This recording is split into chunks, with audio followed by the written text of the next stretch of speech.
ના ગઈ યોગી આપે લખ્યું, મહારાજને ખાંડ બરતા રહી ગઈ. એ તો રૂડાભાઈએ બળદ ના દીધા. મહારાજ દાદા ખાઈને પરણાવા જતા હતા, તે ગાળામાં બેઠેલા.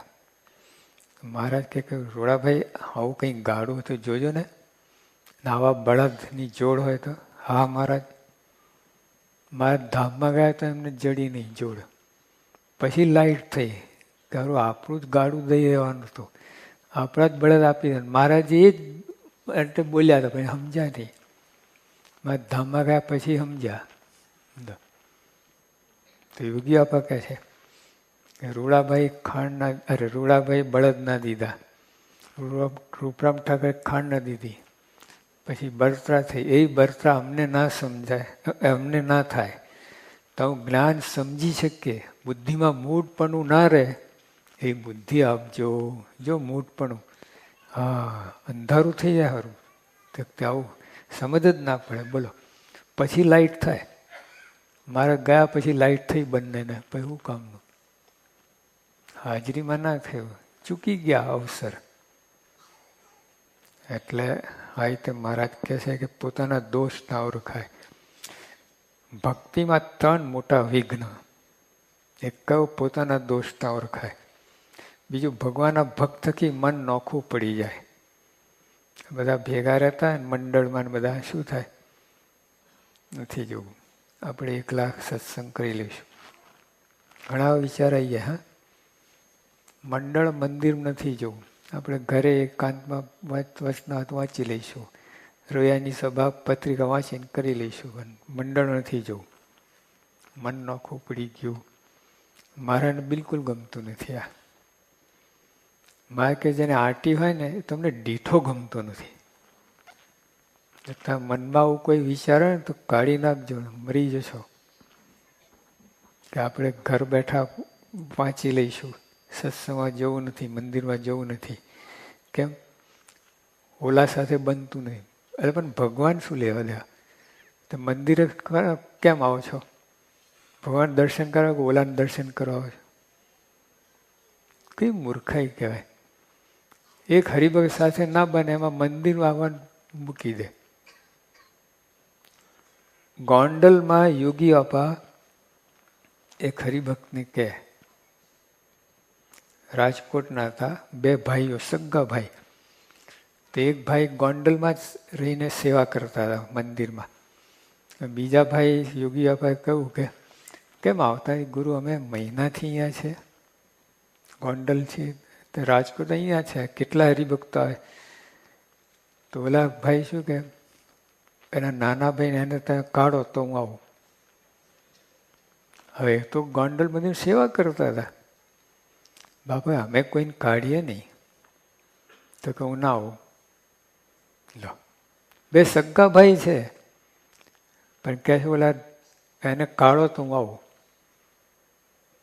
કેવું કહેવાય? યોગી આપણને ફરજ પાડે છે. બાપા સાધુ છે, કોઈને કાઢતા હશે આવું બધું. બાપા કહે તમારી મરજી, કે અમે તો કોઈને કાઢીએ નહીં. અને સેવા કરે છે, ભજન કરે છે, ઘરવાર છોડીને બેઠો હોય, શું ખોટું કરે છે? શા માટે કાઢવું જોઈએ? અને આ મંદિર શાસ્ત્રી મારનું, તમારે શું? મારો અધિકાર નહીં, તમારો અધિકાર નહીં કોઈને કાઢવાનો. તો સમજાય નહીં. એટલી કેવી આંટી કહેવાય, તો વિચાર તો કરો. એટલે આવું બધું ના થવું જોઈએ. આપણે અહીં આવીએ છીએ ભગવાનના દર્શન માટે. જો યોગી આપા કલકત્તા ગયા હતા જૂના મંદિરમાં, અને ત્યાં સભામાં બાપા ગયા તો એક જગ્યા ખાલી હતી ને, તો નાનો પાર્ષદ બેસી ગયો. એને જોયું કે આ યોગી આપા બેસશે, એના કરતા ઓલે યોગી તો નીચે બેઠા. બાપાને કંઈ એવું હતું જ નહીં, સાવ નીચે બેસી ગયા. હું અને ઓલા બધા સાધુ જૂના મંદિર ઉપર બેઠા હતા, ગાદી ઉપર થક્યા. બાપાને જરાય મનમાં નહીં. આપણે એક હરિભગત હતા મણિભાઈ મહેતા, એ થાર કરવા ગયા, 100 રૂપિયા ભેટ લખતા હતા. અમને ખબર પડી ને, ખસી ગયા. ત્યાં થાર લખવાનું બંધ રાખ્યું. યુગાવાને ખબર પડી. બાપા કે જાઓ લખાઈ આવો, 100 ની 150 લખાઈ આવો. કેમ આવો વિચાર કર્યો? કે સ્વામી તમારું અપમાન કર્યું હતું. બાપા કે આપણે શું કામ અહીંયા હતા? ઠાકોરને દર્શન થઈ ગયા પછી એવું માત હોય. પછી જે કર આપણે શું કામ આવ્યા હતા? દર્શન કરવા. કંઈ હક જમાવા નહોતા આવ્યા, ગાદી તક્યા માટે નહોતા આવ્યા. દર્શન થઈ ગયા પછી શું વાંધો છે? જાઓ થાળ લખાઈ આવો. જો કે તો અહીં તમે આવો છો, કોઈ હવે ન બને તો ભગવાન મંદિર આવવાનું કેમ બંધ કરો છો? ઠાકોરજીના દર્શન ઠાકોરજીનું કામ છે કે ઓલાનું કામ છે? તો ઓલાનું દર્શન આવે કે ઠાકોરજીનું દર્શન આવો છો? છે ને બુદ્ધિ બેર મળીએ, અંધારું થઈ જાય આ સ્વભાવને લીધે. તો મોટા વિઘ્ન છે આ ભક્તિમાં. તમે એક પગે ઉભાઈને 500 મારા ફેરો ને તો એ નકામી જાય. જો કોઈ હરિભક્ત સાથે બનતું ના હોય તો એક પગે 500 મારા ફેરો ને તો એ માન્ય ના થાય. નહીં તો હરિભક્ત સાથે બને એ 500 મારાથી અધિક થઈ ગયું. આ બધા ભક્તિમાં બધા વિઘ્ન છે આ બધું. જો આ બાપા કેવી ગાઈડ છે, બોલો વિચાર કરો લો. આવું તમને ક્યાં મળશે? પ્રેક્ટિકલ હજારો માણસના યોગમાં આવેલા પુરુષ. શાસ્ત્રીમાં જેને કહેવું પડે કે યોગી તે હું તે યોગી, એ પુરુષ આ લખે છે આ માર્ગદર્શિકા એકાંતિક થવા માટેનું. હવે આ બધું કોણ શીખવાડે તમને? કે કોઈ સાથે ન બનતું હોય એ મોટું વિઘ્ન છે. પેલા કે હવે એ કોણ ઘરનો મોટો એમ. આપણે આપણા તોરમાં રહીએ, અહીંયા કામ ના આવે. ભગવાનની ભક્તિમાં હવે માર્ગ કપાઈ જાય, તમારે ધરખમ કપાઈ જાય. સ્વામીની વાતમાં એટલે કે નિત્ય લાખ રૂપિયા લાવતો હોય પણ સત્સંગ ઘસાતું બોલે મને ના ગમે. આ તો સ્વામીના વખત ને આજ તો નિત્ય કરોડ રૂપિયા લાવતો એવું થાય. અરે લાખ લો તો આજે લાખ કોણ રોજ લાવે છે? લાખ વેણસ્યા કોણ લાવે છે રોજ? લાવો. કદાચ લાવતો તો સ્વામી કહે ચોકડી, મને ના ગમે. હું કમાયા તમે? બધું વ્રત કર્યું, ઉપવાસ કર્યો, ચાંદ્રાયણ કર્યું, ધારણાપાણા કર્યા, આવું કરી બેસે ધોઈ જાય બધું. એટલે ભક્તિમાં 3 મોટા વિઘ્ન. તો પોતાના દોષ ના ઓળખાય, ભગવાનના ભક્ત કી મન નોખું પડી જાય, અને ત્રીજું ભગવાનના ભક્ત કી બેપરવાહી થઈ જાય. એટલે શું? હવે ત્યાં જઈશું તો જ કલ્યાણ છે, બીજે નથી બધું. લો બેપરવાહી થઈ ગઈ. પણ શું બોલો, શું વિચારો છો? આવા એકાંતિક સંત ક્યાં મળે એમ છે? ભગવાનના ધારક સંત. પણ એને સૂઝતું જ નથી શું વિચાર શું બોલે છે. નાના કારણે બેપરવાહી થઈ જાય. પછી મુક્તાન સ્વામીનો પ્રશ્ન વચના છેલ્લા 5માનું, મહાત્મયુગ ભક્તિ આવવાનું શું સાધન? બધા ભક્તિ કરે પણ મહાત્મ્ય સહિત ભક્તિ કરે ને જુદું. ભક્તિ બધા કરી છે પણ મહિમા સહિત એ ભક્તિ જુદી થાય. તો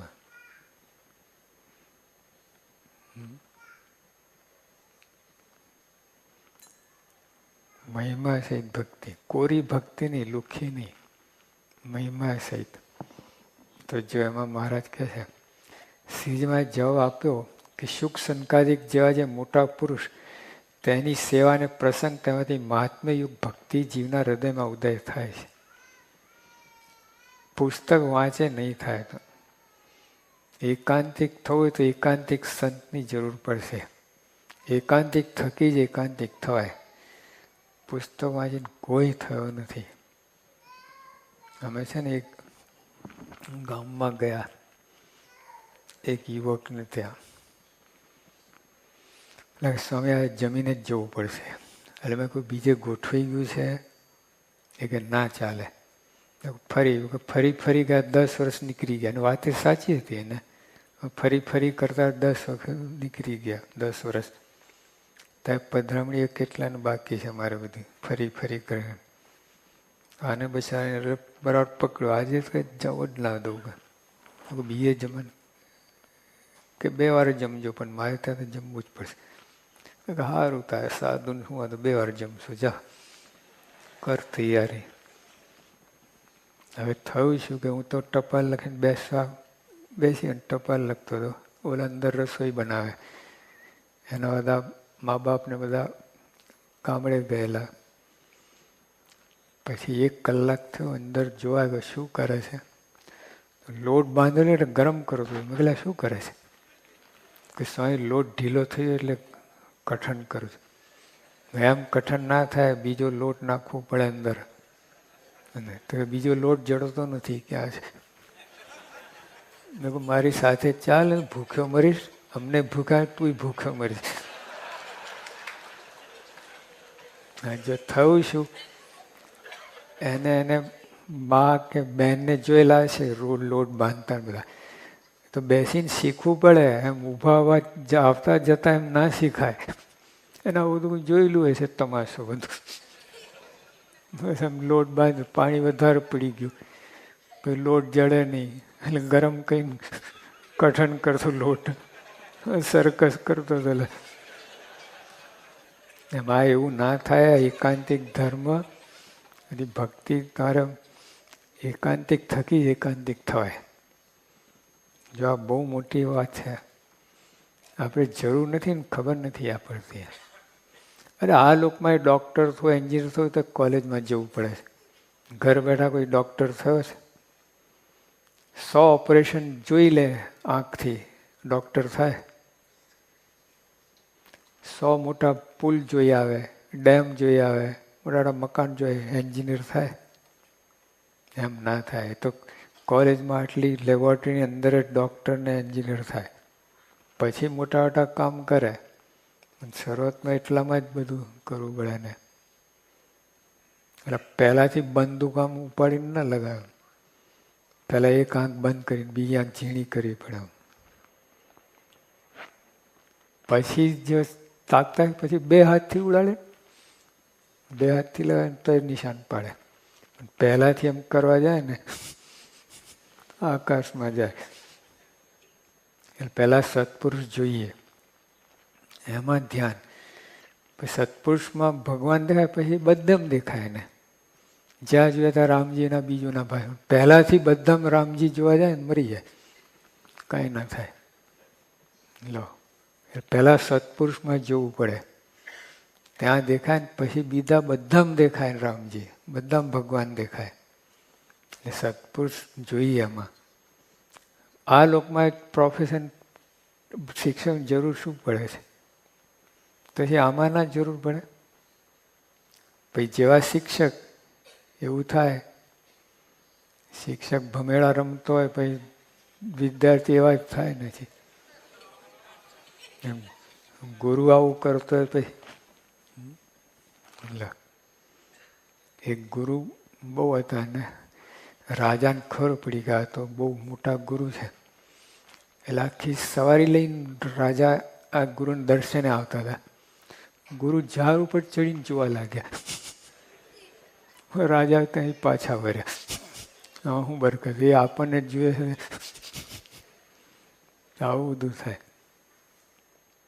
એક માળી છે ને છોકરાને પકડ્યો, કેરી પાડતો હતો. ચાલ તારા બાપને બોલાય ગયા.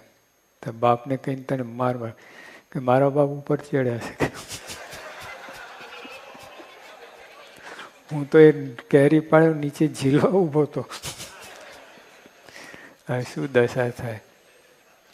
એટલે ગુરુ એટલે આવા ગુરુ નહીં. વ્યવસ્થિત એકાંતિક સંત હોય, એકાંતિક થકી જ એકાંતિક થવાય. એટલે આપણને એવા મળ્યા છે. હા, એટલે ભાવું નથી. 80 લાખ સાધુ છે, બધા માલ જુદો છે. અને હવે આપણે જો અત્યારે લખોટી રમીએ તો જાઓ તારે કૂટો. લખોટી રમવાનો ટાઈમ નથી. હવે કમાણી કરવાનો ટાઈમ છે. હા, આમાં આપણું રાજીપો લેવાનો વાત સમય આવ્યો છે.